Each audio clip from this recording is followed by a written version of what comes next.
Hi everyone, welcome to Evit Cash. और आज हम लोग बात करेंगे मार्केट के वोलेटाइल सेशंस के बारे में। हम लोग लगातार देख रहे हैं कि चुनाव के आसपास मार्केट काफी वोलेटाइल है। मल्टीपल डायरेक्शन में मूव कर रही है। कभी ऊपर 500 पॉइंट निफ्टी दिखता है तो कभी नीचे 500 पॉइंट। तो इसके पीछे के रीजंस को जानेंगे और ऐसा क्यों हो रहा है, और जो भी लोग इस वोलेटाइल मार्केट के कारण एजेंशन लगा रहे हैं वो कितने गलत या कितने सही हैं। तो आप लोग देखोगे कि चुनाव रिजल्ट इसका बड़ा रीजन है, और रिजल्ट के पहले काफी सारे एजम्पशंस होते हैं जो लगाए जाते हैं। अब वो एजम्पशंस क्या है? पहला एजम्पशंस होता है कि किसकी गवर्नमेंट आएगी। दूसरा एजम्पशंस हो आता है कि जिसकी भी गवर्नमेंट आएगी वो कितने स्ट्रेंथ के साथ आएगी, यानी उनके पास सीट्स की संख्या क्या होगी, क्या उन्हें कोलैबोरेट करके गवर्नमेंट बनाना होगा। तो ये मल्टीपल क्वेश्चंस थे जो चुनाव रिजल्ट से पहले थे, जिसको एग्जिट पोल ने खारिज करके बताया कि एनडीए काफी भारी बहुमत के साथ आ रही है, यानी एनडीए को 300 प्लस सीट आएंगी। तो लोगों ने सोचा कि चलो अच्छा है कि एक वही गवर्नमेंट जो पिछले कई सालों से देश को चला रही है वही गवर्नमेंट कंटिन्यू करेगी।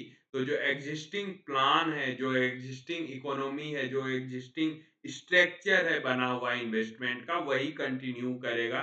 लेकिन ऐसा हुआ नहीं। एग्जिट पोल से बिल्कुल परे जाके एक तरह से ये रिजल्ट आया है जिसमें क्लोज टू क्लोज फाइट था इंडिया और एनडीए में। ये राजनीति की बात हो गई, लेकिन राजनीति की बात करनी क्यों जरूरी है? वो इसलिए जरूरी है क्योंकि इसका इम्पैक्ट शॉर्ट टर्म में बाजार पे पड़ता है। लेकिन लोग पैनिक आउट क्यों हो रहे हैं? लोग इसलिए पैनिक आउट हो रहे हैं, तो उन्हें लग रहा है कि अभी अगर ये नहीं हुआ जो हम लोग सोच रहे थे या जो हम लोग चाह रहे थे, जो बाजार चाह रहा था, तो बाजार आगे कभी ऊपर जाएगा ही नहीं। इससे वो पैनिक आउट होते हैं और सारा कुछ सेल आउट करके निकल जाते हैं। लेकिन यही वो मौका होता है जहां एचएनआई या डीआई बड़ी से बड़ी खरीदारी करते हैं और अच्छे शेयर्स में पोजीशंस बनाते हैं, क्योंकि एक बात तय है कि ये जो इलेक्शन रिजल्ट्स होते हैं ये एक शॉर्ट टर्म इम्पैक्ट कर सकते हैं मार्केट को, very short term. Long term में मार्केट हमेशा अर्निंग पे चलती है। यानी अगर कंपनी अच्छा परफॉर्म कर रही है तो आप उसमें इन्वेस्टेड रहो, लॉन्ग टर्म में आपका प्रॉफिट बनेगा ही बनेगा।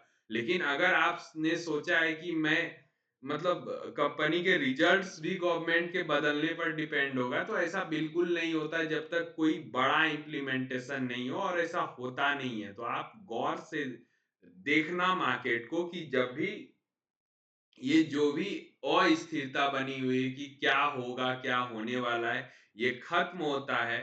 पूरी तरह से गवर्नमेंट बिल्डअप हो जाती है, उनका पहला प्रेस कॉन्फ्रेंस होता है, या फिर वो अपना पहला पूरा खाका रखते हैं कि वो क्या-क्या करने वाले हैं, मार्केट फिर से वही सेक्टर के साथ आगे बढ़ना शुरू कर देगी।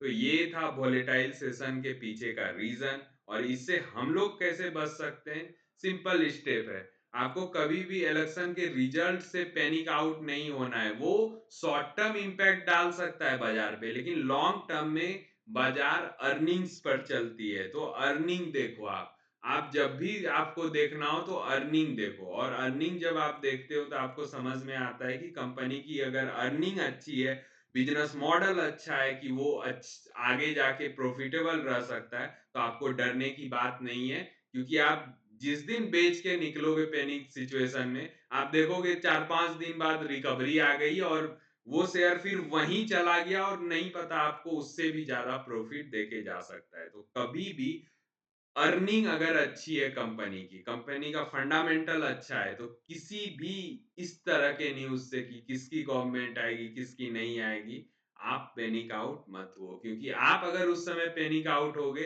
तो अच्छे कंपनीज़ के शेयर आपके हाथ से जाएँगे, और वो किनके पास जाएँगे? जो घात लगाए बैठे हैं कि जब ऐसा सिचुएशन आए तो अच्छे से अच्छे शेयर में अपना पोजीशन बनाया जा सके। मेरे ख्याल से ये वीडियो आपके लिए काफ़ी हेल्पफुल रहेगा, क्योंकि अभी सारे रिटेलर और इन्वेस्टर जो भी हैं, रिटेलर, इन्वेस्टर हैं, ट्रेडर हैं, सारे लोग इससे गुज़र रहे हैं। मिलते हैं अगले इसी तरह के इन्फॉर्मेटिव वीडियो के साथ, तब तक के लिए बाय।